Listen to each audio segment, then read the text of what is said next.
Something's gone wrong in America. Have you noticed?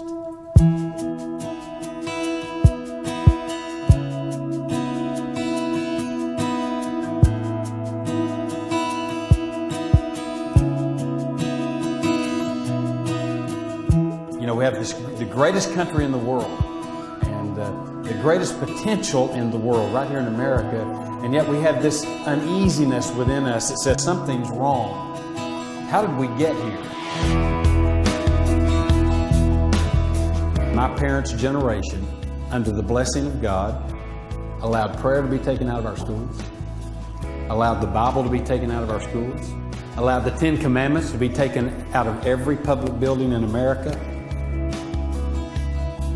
So you know what my generation did? We ushered in the greatest revolution of abandonment. Divorce in my generation went up to 70%.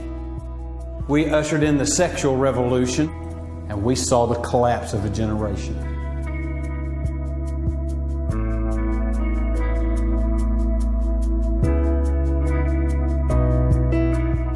And see the tragedy that's going on in homes, in our schools, and in our communities.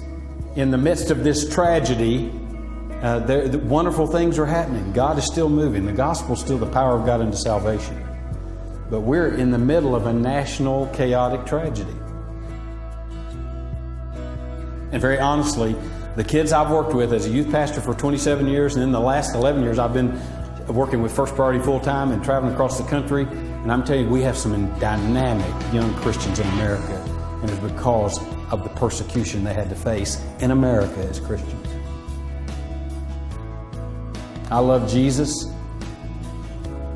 but the church should make a difference. The church is now the body of Christ. And we need to be the body of Christ and do what Jesus did. And He got out there where people were, went out and gave His life to redeem the world. And He says, now go and do likewise. And all these kids that are doing this and being sexually immoral, trying to find love somewhere, all they're doing is looking for Jesus. In other words, that emptiness in them, they're just looking for Jesus. They just don't know it's Him. So they're filling it with whatever they can find. How are we going to reach every kid in this city? How are we going to turn this thing around? How are we going to reach a generation? And so we began to develop a ministry strategy that all the churches could work together on to reach the next generation. And we had a school application. We began to do ministry outreach into the schools through student-led initiatives, which became First Priority Clubs.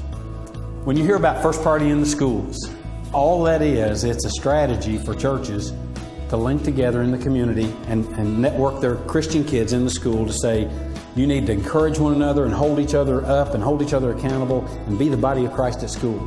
How can you share Christ with your friends at school? How can you share Christ with your whole school? Listen, we serve a great God.